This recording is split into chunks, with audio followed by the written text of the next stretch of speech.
মুর্শিদাবাদ জেলার সুতি থানায় একটি শিশুর মৃতদেহ উদ্ধারকে কেন্দ্র করে চাঞ্চল্যের সৃষ্টি হয়েছে। সূত্রের খবর, দুদিন থেকে নিখোঁজ ছিল 10 বছর বয়সী রোজিনা খাতুন। অনেক খোঁজাখুঁজি করে না পাওয়ায় পুলিশে খবর দেওয়া হয়। মঙ্গলবার সন্ধ্যার দিকে সুতির কাস্টমঘাট এলাকায় একটি দেহ ভেসে ওঠে। থানায় খবর দেওয়া হলে সেখানে পুলিশ আসে এবং রোজিনা খাতুনের পরিবারকে খবর দেওয়া হয়।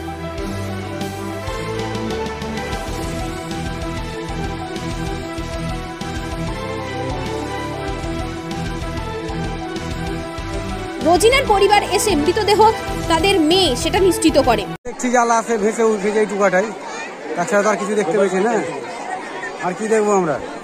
কখন দেখলেন এটা? এই তো 5-7 মিনিট হলো। এটা কি বাচ্চা ছেলে? একদম বাচ্চা ছেলে, মৃত অবস্থায় পড়ে আছে। হ্যাঁ, মৃত অবস্থায় পড়ে আছে। এই জলের মধ্যে ছিল না কোথায়? জলে ছিল, জল থেকে তুলেছে ছেলেপেলে নাঠি টেঙা থেকে। আপনার নাম? আমার নাম নুর ইসলাম শেখ। আপনার বাড়ি? আমার বাড়ি সেলিমপুর। এই ঘটনায় শোকের ছায়া নেমে এসেছে সুতি এলাকায়। মৃতদেহ ময়না তদন্তের জন্য পাঠানো হয়েছে।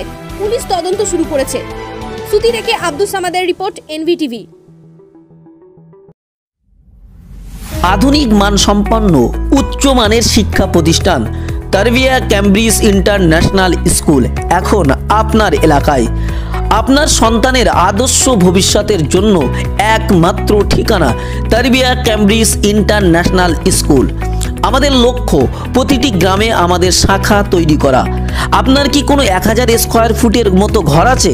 যদি সেটি স্কুলের জন্য দিতে চান তাহলে আজই যোগাযোগ করুন স্ক্রিনে দেওয়া নাম্বারে।